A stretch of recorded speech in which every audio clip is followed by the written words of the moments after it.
Friends, daily ஒரு maths some பார்த்துட்டு வரோம். அதில் இன்னைக்கு செகண்ட் சம் சுருக்குக கொடுத்துருக்காங்க. ஸோ இந்த மாதிரி நியூமரேட்டர் அண்ட் டினாமினேட்டர் இருக்குது. இங்கே பவர் வேல்யூ அதுக்கு ஹோல் பவர் வேல்யூ இருக்கு இல்லையா? ஸோ இப்படி இருக்கும்போது இந்த ரெண்டு பவரையும் நம்ம மல்டிபிள் பண்ணி எழுதிக்கலாம். ஸோ அதாவது இதுக்கு என்ன ஃபார்முலா யூஸ் பண்ணுவோம் அப்படின்னு பார்த்தீங்கன்னா, a power M whole power என்னு இருக்கும்போது இந்த பவர் வேல்யூ ரெண்டையும் மல்டிபிள் பண்ணி ஏ பவர் எம்என்னு எழுதிக்கலாம்.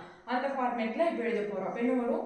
3 power 3 2s are 6 minus 6 into 2 power 2 3s are 6 minus 6 divided by அதே மாதிரி கீழே பண்ணோம் அப்படின்னா என்ன வரும்?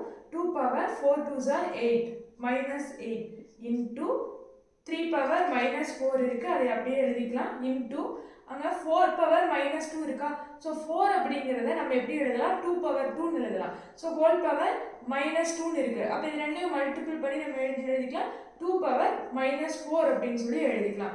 இப்போ இது எல்லாமே மல்டிப்ளிகேஷன் இருக்கிறதுனால கேன்சல் பண்ணிக்கலாம். கேன்சல் பண்ணோம் அப்படின்னா என்ன வரும்? இந்த 2 பவர் மைனஸ் 4ம் இங்கே இருக்கிற மைனஸ் 4ம் கேன்சல் ஆகி இங்கே மைனஸ் 2 மட்டும் இருக்கும். இங்கே இருக்கிற மைனஸ் 2 இங்கே இருக்கிற 2 கேன்சல் பண்ணோம் அப்படின்னா அங்கே என்ன வரும்? இங்கே மைனஸ் 6 வரும். இந்த 2 வந்து கேன்சல் ஆகிடும். அதே மாதிரி இங்கே மைனஸ் 4 இருக்கு, இங்கே மைனஸ் 6 இருக்கு. அப்போ கேன்சல் பண்ணோம் அப்படின்னா 3 பவர் மைனஸ் 2 மட்டும் இருக்கும். இப்போ ரிமைனிங் என்ன இருக்கு? 3 power minus 2 divided by 2 power minus 6 மட்டும் இருக்கு. ஸோ இங்கே வந்து இது எப்படி இருக்கு அப்படின்னா 3 பவர் மைனஸ் 2, அதாவது இது என்ன ஃபார்மேட்ல இருக்கு அப்படின்னா ஏ பவர் மைனஸ் எம் அப்படிங்கிற ஃபார்மேட்ல இருக்கு. அப்போ இதை நம்ம எப்படி எழுதிக்கலாம்னா, இங்கே பவர்ல மைனஸ் வேல்யூ வரும்போது இதையே 1 டிவைடட் பை ஏ பவர் எம்னு எழுதிக்கலாம்.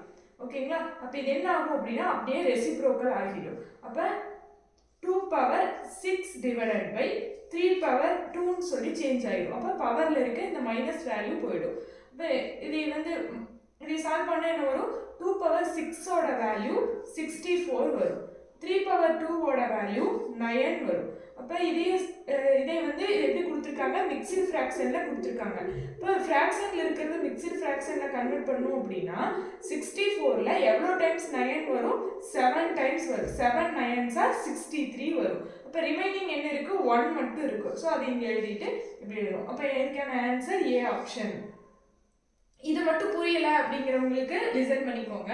ஸோ இங்கே வந்து 3 பவர் மைனஸ் 2 இருக்கா? So a power minus M அப்படிங்கிற ஃபார்மேட்டில் இருக்குது. அதை 1 டிவைடட் பை ஏ பவர் எம்னு எழுதலாம். அப்போ இங்கே என்ன வரும்? 1 டிவைடட் பை 3 பவர் 2ன்னு வரும். அதே மாதிரி டிவைடட் பை இது 1 டிவைடட் பை 2 பவர் 6ன்னு வரும். ஸோ ரெண்டு டிவிஷன் இந்த மாதிரி எழுதும்போது இதே நம்ம ரெசிப்ரோக்கல் பண்ணலாம். அப்போ அது எப்படி வரும்? 1 by 3 power 2 into 2 power 6 by 1ன்னு வரும். அதனால தான் நம்ம இதை மல்டிபிள் பண்ணி 2 பவர் 6 பை 3 பவர் 2ன்னு எழுதுறோம். அப்படியே இந்த மாதிரி